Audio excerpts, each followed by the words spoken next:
Hello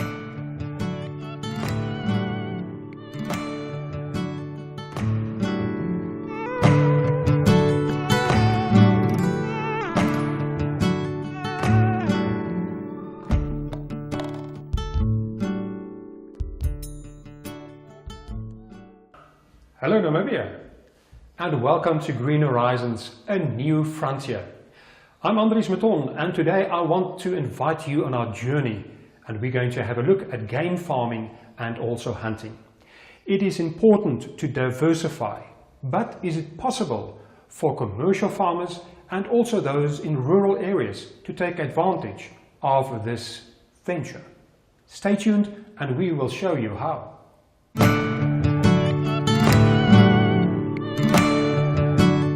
Game farming in Namibia is seen as an exotic business venture, and oftentimes many young and emerging farmers turn to livestock farming. Marco Zeeveld from Silver Sand Farming on the Nosop River says that game farming is not as difficult to penetrate as some might think. I think nowadays, with the prices now, it's profitable to get in. Because game is, at the moment, it's quite cheap. The big thing is you have to erect a fence if you don't have a fence. Prices, I think, I speak under correction, about 60,000 per kilometer, expenses. Then when you electrify it, I think it will get more expensive. But I think it's 2 meter 10. 2 meter 30 fence will cost you around 60,000 with labor and material and everything. So that is probably the most expensive that you have to pay for, is the fence. The game is not that expensive anymore, but then also if you sell off, it's not that lucrative anymore, but it's easiest to start. Then 5 or 6 years ago, I remember when the sables was still going for 250, 300,000. Normal breeding animals are now around 30 to 50,000. So it's cheaper to get them. Zeeveld, who has diversified his ventures over the years, says that he had to venture into game farming because it helps him with his farming income sheet. What we do is not actually intensive game farming, but we farm with the game. Alongside the cattle and the sheep we have, we also look after the game, which is part of our income because of the trophy hunting. So if you don't have any game on your property to offer, you must go and hunt it somewhere else, which will cost you a lot of money. So taking care of all the game you have on your property is a very big thing. Pumping water for them, seeing that you've got enough grazing, that you put out salt licks, so the animals feel home. Game hunters and shooters from far and wide come out to seek some of Namibia's best wildlife and immortalize them in the form of trophies. Later in the program, we will give you an insight as to what happens after an animal has been killed and how it ends up as a trophy. On Farm Silversand, there is a wide range of antelopes from blesbok, gemsbok and springbok to warthog frequenting the water points to bathe themselves under the scorching sun. Farmers like Zeeveld profit hugely from this expenditure as it supplements their farming operations. But there are always challenges in any business, and this one is no different. If you have a drought situation like we have now in this country, then it's very expensive. As soon as you put these animals into a fence, you're responsible for them. So once you put them in a fence and a drought hits you, you must decide either you sell them or you feed them through the drought. If there's a drought in the country, the prices are normally down, so you must take the knock of selling them for a price that anybody pays you, or you must feed them through the drought until the prices pick up again. Predators also lurk in the shadows and can be of greater danger to livestock. Zeveld says that he and his family have tried to find a winning harmonious formula on farm silver sand. All over the country, the game was there before we started cattle farming, or our forefathers started cattle farming. But I think farming increased the numbers of game in the country, because in former years there was not enough water everywhere. If the rainwater holes drained up, they had to move away and seek for other grazing and other water places where they could survive on. Nowadays we've got water places everywhere. We pump water for the cattle so the game can use the troughs as well. And we put out lick for the cattle. The game also profits from it when they come to the water places. Rock salt is put out. So that's all advantages for the game today. Ecotourism in Namibia contributes about 450 million Namibian dollars to the Namibian economy. According to the Ministry of Environment, revenue generated through trophy hunting in conservancies goes directly to the communities, and noted that revenue generated through trophy hunting in national parks and on other state land goes to the Game Product Trust Fund, which is then reinvested into conservation efforts. About 450 million Namibian dollars is generated from hunting on private game farms per annum, and that trophy hunting generates around 10 million Namibian dollars in revenue for government annually.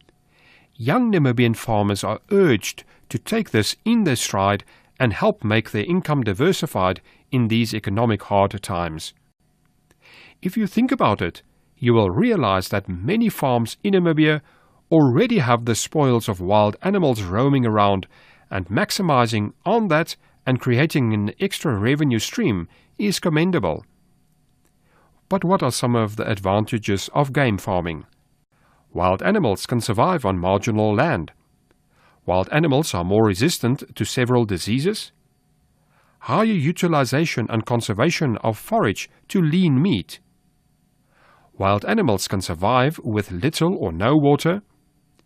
Killing out percentages of wild animals is generally very high. Farmed wildlife products should be considered equal in quality, taste and status. Wildlife farming is cost-effective. Laundering of illegal wildlife products into the commercial trade should be absent. There are actually some disadvantages of game farming as well. Safety becomes an issue. Wildlife farms cannot depend on wild population for restocking. The demand for wildlife products cannot increase due to the legalized market. Conservancies are also an integral part of starting a game farming enterprise, especially in rural areas. But how can these enterprises be started in communal areas? After that insert, we are probably aware that it's not so easy to start a game farm or a conservancy. Somebody who has lots of experience in starting conservancies is Mr. John Kasaona. He's from the Integrated Rural Development and Nature Conservation. John, welcome to Green Horizons. Thank you very much, Andres. John, it's not easy starting a conservancy or a game farm. Yes, it's not easy. Some people may argue that it's a very straightforward process. Some may say it's a cumbersome process because when you start a conservancy from right from the beginning, there are a lot of things that need to be in place first. First, you have to create awareness. First, you tell those communities what conservancy is all about. Is it another game? Some people will argue you are now bringing another national park to kick us out of our area.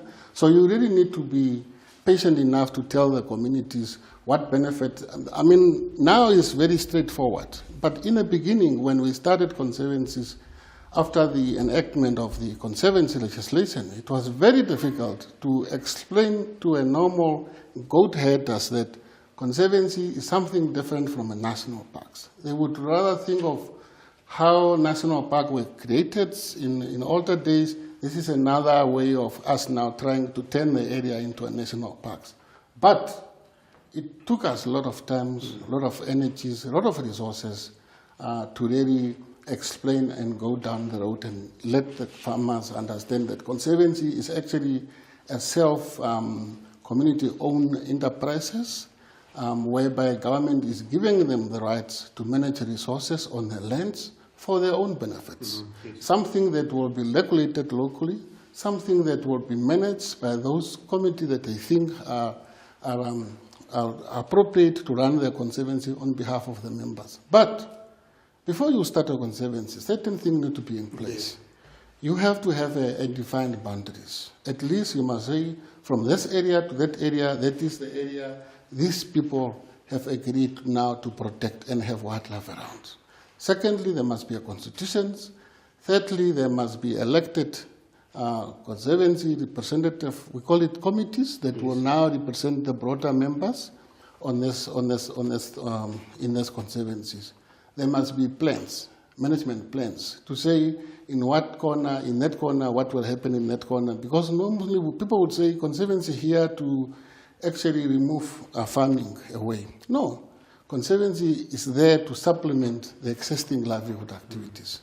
So community themselves must well decide in which corner are they going to do what activities. For example, and this is a long process, until all the farmers agree as to what need to happen in what part of that conservancy. So, and it's a process where everybody will go back and forth until everybody is now happy, and then they would say in these zones is mixed utilization area, in these zones we do tourism, in this area we do hunting. I know hunting is a very sensitive thing, but this hunting, this is what brought about conservancy, and this is what brought about a huge recovery of wildlife that we are having in these countries.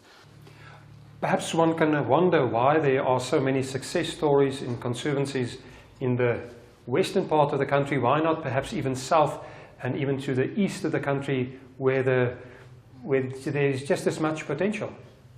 Conservancy is an incentive-based enterprise. I think in the West, one, we got the advantage that we got a bigger open communal lands, and the chances of community now organizing themselves in a smaller pocket to form conservancy is much greater than elsewhere. In the south or in the east, in Heroland or Maheke, where those people are actually squeezed in those small corridors. But nevertheless, be it as it may, those small corridors could also have been formed conservancy, but it's not just that there's nothing in the other part of the country, there are. But it all starts with the willingness of the farmers. Are we ready to engage in conservancies? Are we ready to take on and say, we are now moving in a new direction, let's bring wildlife back, let's ensure that wildlife may also, because people in the West, in the East and South could also see from what is happening on private game farm. So if you really look from 1990 up to the end of 2017, Conservancy actually contributed about 7.11 billion to our net national incomes.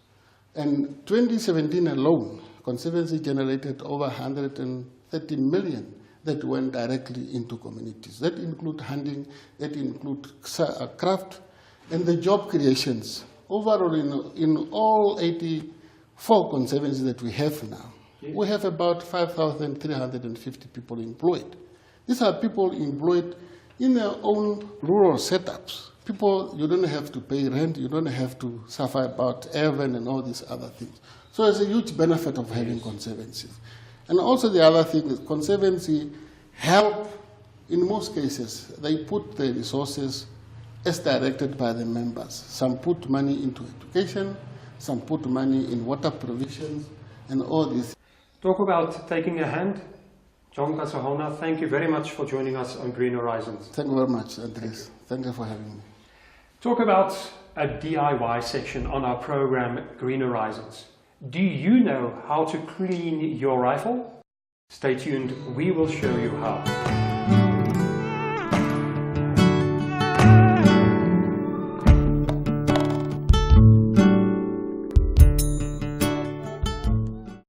Having a rifle can at times be essential for several reasons. Many farmers have rifles and have made some great kills over the years, but some have actually never cleaned their guns. Today, we will show you how to clean your gun. It's easy. Cleaning is one of the most important part of gun care, and it makes it perform better. Edmund Gall, the rifle maker as he is known, explains why. Barrel after shooting, it can be very dirty, or it can rust, so you have to oil the gun, and you will be more happy with a clean gun. It will shoot better. What you will need is the following: a cleaning rod, at least as long as the barrel of the gun that you are cleaning patches for the caliber rifle that you are using. These can be found at most gun stores, a piece of cotton, and solvents. Before you even start, here is a warning. Guns are dangerous, so always make sure that your gun is not loaded when you attempt to clean it. Step 1. Make sure your rifle is unloaded and there is no ammunition or bullets left in the chamber. Step 2. Remove the bolt. Taking out the bolt is simple. Just pull the bolt to the rear, pull and hold back the trigger, and pull the bolt rearwards out of the receiver. Maybe one question that will be on your mind is, how often should you clean your gun? After hunting, just clean the barrel inside, give them a little bit oil. Some guys, they clean them every 5-6 shots. Some guys say 50 is alright. But if you want for target rifle, they clean them every 5 shots. Step 3. The cleaning rods have brass brushes at the front end, and what you need to do is put it from the rear to the front, but never pull back, because you could damage the nozzle. So, what you have to do is unscrew the brush and screw it back on again. Repeat that exercise 2 or 3 times. Step 4 is to add a cotton cloth to the brush and repeat the cleaning. The cotton's purpose is to clear all the dust residues that could have been left in the barrel. Repeat that exercise 3 or 4 times. But here is something you need to know as well. When using the cotton, spray a little bit of oil to keep the barrel moist, but there mustn't be too much oil. What will happen if there is more oil than need be as you go shooting? Your shot placement will be high, maybe 2-3 inches. Step 5. To clean your gun and rid it of fingerprints and make it shiny, you have to use oil. The oil can be bought at any gun shop as well. Then gently wipe the barrel until it's nice and shiny. Step 6. Clean the bolt. The bolt also has to be cleaned, and a gentle wipe with a cloth is sufficient. And after that, you can put it right back. The final step is to wipe the wooden part or the rubber part, depending what type of gun you own. Now, your gun is nice and clean. Also, try avoid fiddling with the scope of the gun. Sometimes people do that and all of a sudden it's out of range. But a lesson worth learning is that you should know what type of bullets you're using. The lighter the bullet, the further it travels. So, when you use your .303 caliber gun over 100 meter for instance, and you use light bullets, you will easily hit your target. If you however use heavier bullets over the same distance, this could pose a problem. That's it from the Do It Yourself segment this week. Keep your rifle clean and happy shooting.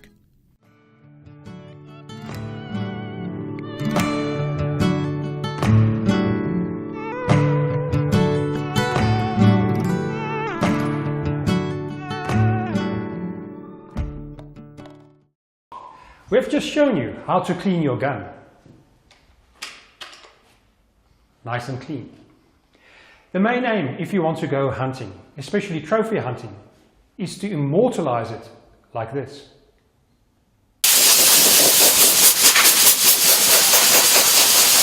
Today we are talking about taxidermy. Many have heard about it, but not everybody knows what it's all about. Taxidermy is the preserving of an animal's body via stuffing and mounting. And the purpose?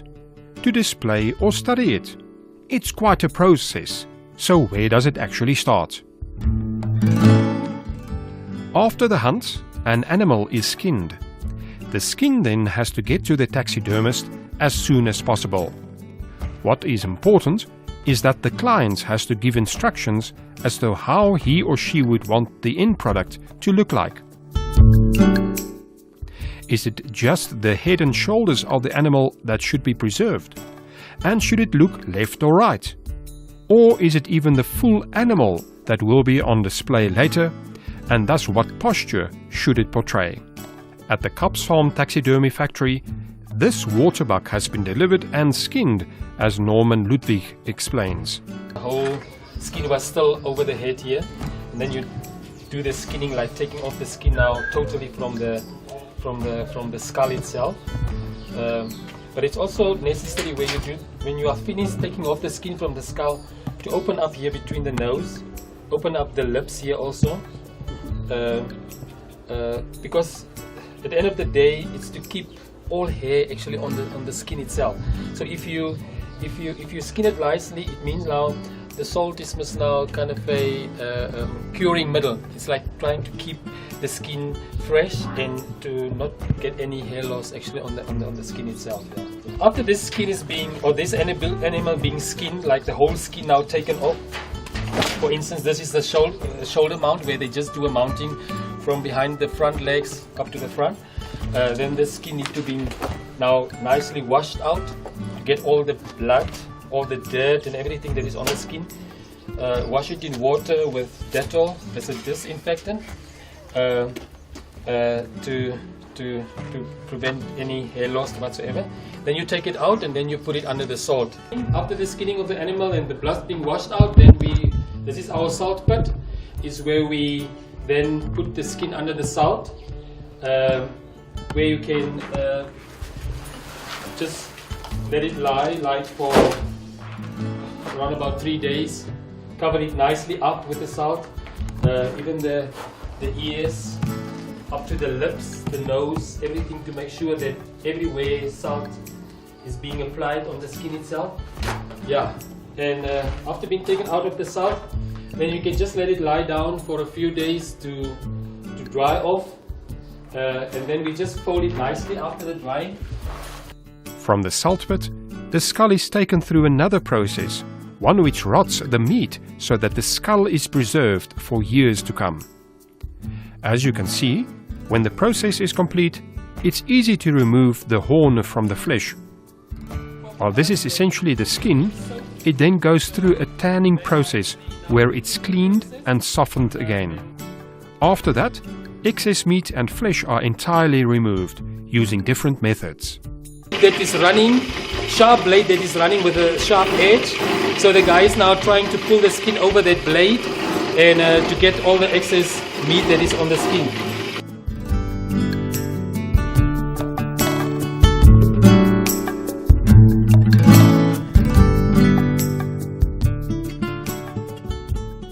When the skin and the skull have gone through their respective processes, they are then rejoined at the workshop, where they are now mounted to a foam-shaped statue according to the client's specifications.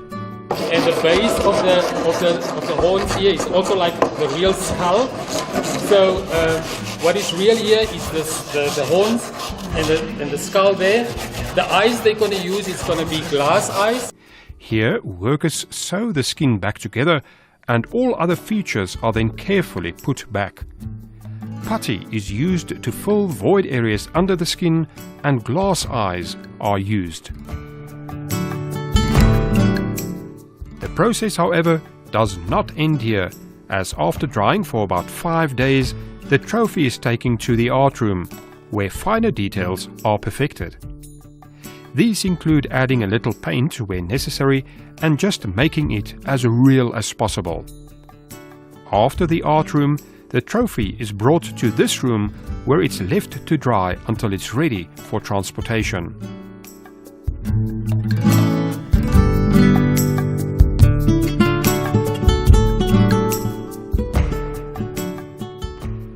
The whole process from shooting the animal to delivery can take over 4 weeks. Finally, the trophy is ready, wrapped up and sent to the rightful owner in boxes. Now you know the process of taxidermy. The experience of the hunter with his prey will live in his living room, reminding him of the beauty of nature that many don't get the chance to experience firsthand.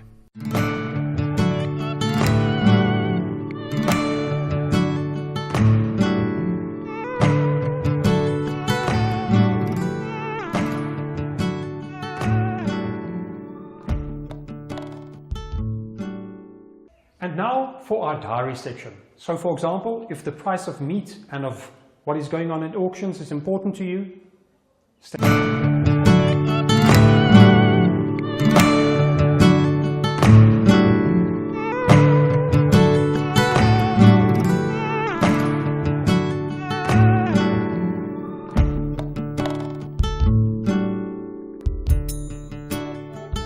we like to keep our promises, and in our previous episode we asked a question.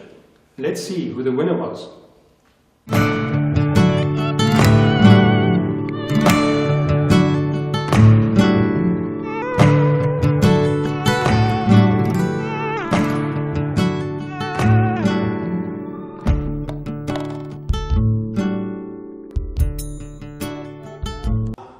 If you think that was the last question, you're wrong. We've got another question for you for this week. The question: when is the hunting season in Namibia? Send your answer to the SMS number 62229. The number again, 62229. Start your SMS like this. Your answer and then your name. Your answer and then the name, you send it to the number 62229. From me, Andries Maton, and the entire crew, it's goodbye for now.